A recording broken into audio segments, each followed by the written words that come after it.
नमस्कार, आप देख रहे हैं मौसम तक चैनल। मैं हूं देवेंद्र त्रिपाठी।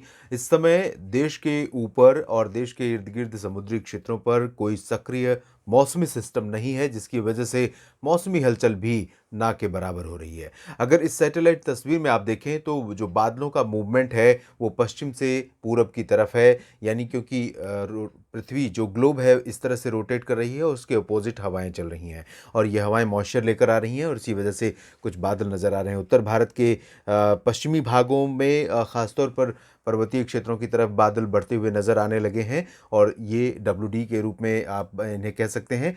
ये बादल धीरे-धीरे आगे बढ़ेंगे और 13 दिसंबर से उत्तर भारत के पर्वतीय क्षेत्रों पर इन बादलों का प्रभाव दिखाई दे सकता है। इधर आप दक्षिणी प्रायद्वीपीय भारत और सेंट्रल इंडिया में अगर देखें तो बहुत ज़्यादा इम्पैक्ट नहीं है और यहाँ डिफरेंस देखिए, नॉर्थ ईस्टर्ली जो विंड्स आ रही है इसकी वजह से हल्के-हल्के बादल यहाँ पर आपको पैचेज़, मॉइस्चर कंटेंट वाले वो पैचेज़ दिखाई देंगे जो ज़मीनी भागों की तरफ बढ़ रहे हैं, पूरब से और दक्षिण पूर्व की तरफ से, जो उत्तर पूर्व की तरफ से ये दक्षिणी भारत की तरफ, और इसी वजह से इन्हें इन गतिविधियों को नॉर्थ ईस्ट मानसून की गतिविधियाँ माना जाता है। ये स्थितियाँ हैं। इसके अलावा भूमध्य रेखा पर काफ़ी हलचल है।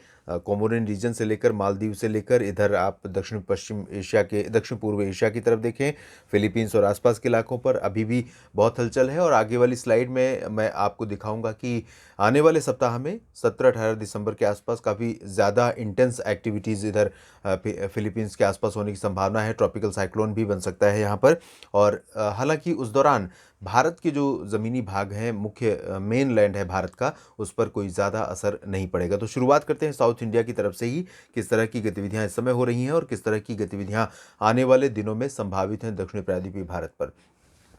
अभी आप देख सकते हैं नॉर्थ ईस्टर्ली विंड्स चल रही है, कोस्टल रीजन्स पर लगातार बादल बन रहे हैं और यहाँ पर बारिश होने की संभावनाएं भी बनी हुई है दक्षिणी तटवर्ती आंध्र प्रदेश और तटीय तमिलनाडु के क्षेत्रों के ऊपर। और धीरे-धीरे सॉरी, ये हवाएं थोड़ा-सा अंदरूनी हिस्सों पर और बढ़ेंगी और इन हवाओं के चलते ही दक्षिणी प्रायद्वीपीय भारत के क्षेत्रों में जो रेन का कवरेज एरिया है, वो और बढ़ सकता है। आज 12 दिसंबर है, आज और आज से लेकर अगर मैं अगले 3-4 दिनों की बात करूँ तो इन जगहों पर दक्षिणी प्रायद्वीपीय भारत में उत्तरी आंतरिक कर्नाटक के भी कुछ हिस्सों में बारिश दर्ज की जा सकती है अगले 2-3 दिनों के दौरान में, और तेलंगाना में, आंध्र प्रदेश में, केरल, तमिलनाडु में, साथ ही साथ बादल दक्षिणी मध्य महाराष्ट्र और दक्षिणी कोंकण गोवा के ऊपर भी दिखाई देंगे और दक्षिणी छत्तीसगढ़, दक्षिणी ओडिशा पर भी बादल नजर आएंगे। इसके अलावा कोई ज़्यादा एक्टिविटी फिलहाल होने की संभावना नहीं है। अगले 3 दिनों की बात मैं कर रहा हूँ।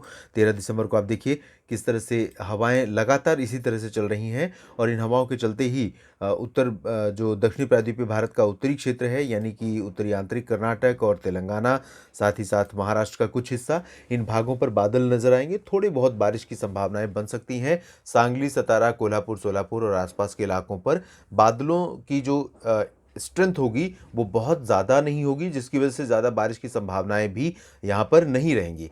कुछ एक जगहों पर बहुत लाइट रेन हो सकती है। मुंबई तक बादल नज़र आ सकते हैं, पुणे तक बादल नज़र आ सकते हैं, लेकिन इनसे जो उम्मीदें हैं बारिश की वो बहुत ही ज़्यादा नहीं है, बहुत ही कम है, ये कह सकते हैं हम। और बाकी जो तमिलनाडु, केरल, आंध्र प्रदेश का हिस्सा है, इन भागों में ज़रूर on and off light to moderate rain रुक-रुक कर होती रहेगी। काफ़ी ज़्यादा बादल यहाँ पर बने रहेंगे और कुछ जगहों पर तेज़ बारिश का भी स्पेल देखने को मिल सकता है। लेकिन बहुत स्ट्रॉन्ग एक्टिविटी फ़िलहाल कंटिन्यू नहीं रहेगी। इधर उत्तर भारत की तरफ अगर आप देखें तो उत्तर भारत के क्षेत्रों में पर्वतीय इलाकों पर आज तो फ़िलहाल मौसम साफ़ है, मैदानी इलाकों पर भी साफ़ रहेगा।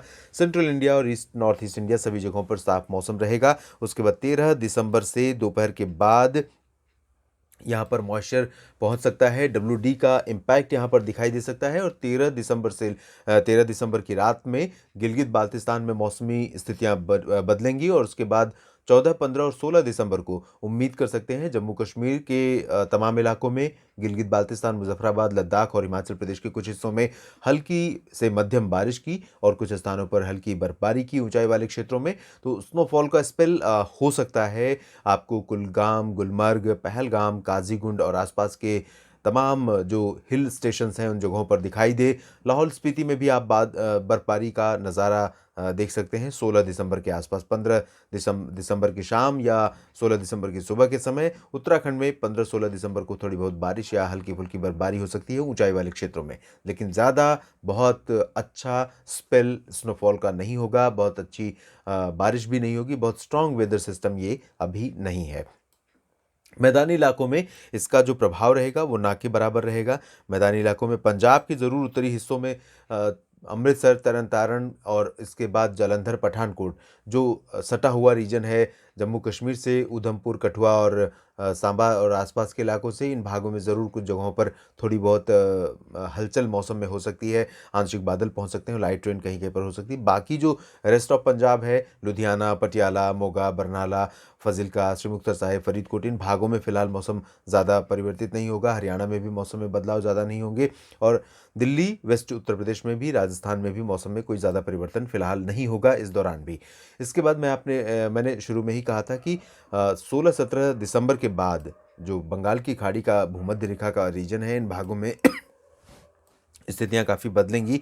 ये आप देखिए 16-17 दिसंबर से यहाँ पर हलचल काफ़ी बढ़ रही है और 17 दिसंबर के बाद आप देखेंगे 18 दिसंबर के आसपास यहाँ फ़िलीपींस के पश्चिम में आकर दक्षिण पूर्व एशिया और फ़िलीपींस के बीच का जो रीजन है ये मलेशिया और आसपास के बीच, मलेशिया और फ़िलीपींस के बीच में इंडोनेशिया, वियतनाम, थाईलैंड, ये जो रीजन है समुद्री क्षेत्र, यहाँ पर साइक्लोनिक स्टॉर्म ट्रॉपिकल साइक्लोन बनता हुआ नज़र आ रहा है। इस बेल्ट में जो भी सिस्टम स्ट्रॉन्ग बनते हैं, अब हमारे बंगाल की खाड़ी और अरब सागर में बनने वाले सिस्टमों को साइक्लोनिक स्टॉर्म कहते हैं, यहाँ ट्रॉपिकल साइक्लोन कहा जाता है। तो यहाँ पर प्रोबेबिलिटी 17-18 दिसंबर के आसपास साइक्लोनिक स्टॉर्म बनने की, ट्रॉपिकल साइक्लोन बनने की है और ये धीरे-धीरे सिस्टम इंटेंसिफाई हो सकता है 19 दिसंबर के आसपास और संभवतः वियतनाम की तरफ आगे बढ़ेगा। वियतनाम और थाईलैंड और आसपास के इलाकों को प्रभावित करेगा और इसी दौरान भारत का जो हिस्सा है, आप देखें तो भारत के